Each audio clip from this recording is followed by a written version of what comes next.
ఇది ఊరగాయ పెట్టాను కదా, ఊరగాయ పక్క రోజుకి ఇట్లా నూనె తేలింది, ఇట్లా బాగా ఎర్రగా బాగా టేస్ట్గా ఉంటుంది తినేదానికి. ఇట్లా తేలింది. ఈ తేలిన దాన్ని ప్లాస్టిక్ దాంట్లో ఇన్ని రోజులు ఉంచకూడదు, అందుకే పక్క రోజు తీసేస్తున్నాను. తీసి ఇట్లాంటి సీసాల్లో పెట్టుకోవాలి.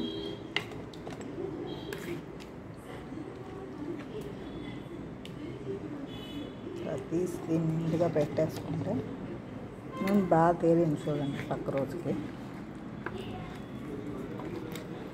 ముక్కలు కూడా బాగా కొట్టారు వాళ్ళు, పెద్ద పెద్దవి. సీసాకి నింపేసుకోవాలి పెట్టుకొని.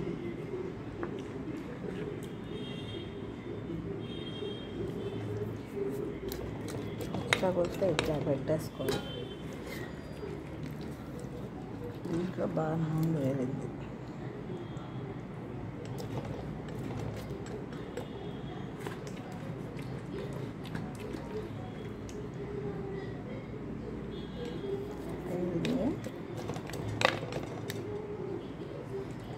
ఇట్లా పెట్టేసుకోవటం.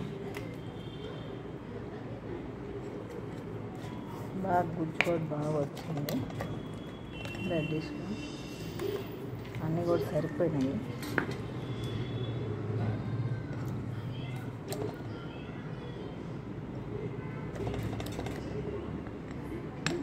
ఇట్లా పెట్టేసుకోవటం. ఇట్లా కలిపెట్టేసుకోండి. పక్క రోజు బాగా కలిపెట్టుకొని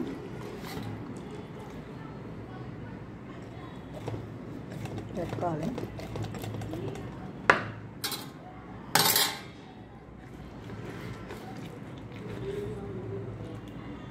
దీని నిండా ఇది వచ్చి ఇంకా కూడా మిగిలేటట్టుంది.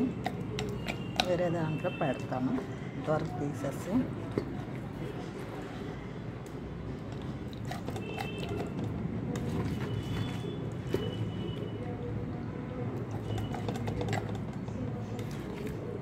ఇది వచ్చి 2 years క్రితం ఊరగాయ, కొత్తలాగా ఉంది. ఫ్రిడ్జ్లో అట్లా పెట్టేసినప్పుడు ఊరగాయ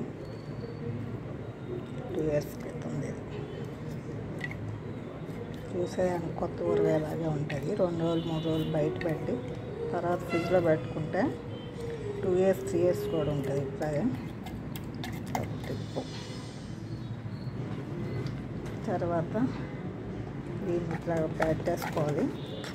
మీకు వెల్లుల్లిపాయలు కావాలంటే ఒలిచి కలిపేసుకోవచ్చు తినేవాళ్ళు.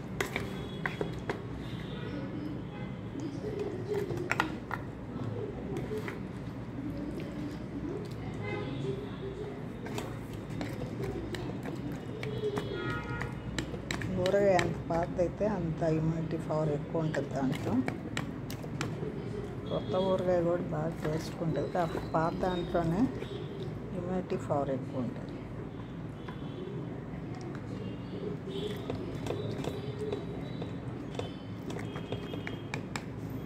ఆవు పిండి, మెంతిపిండి అన్నీ ఉంటాయి కాబట్టి మంచి హెల్తీ కూడా ఉంటుంది. Okay, bye.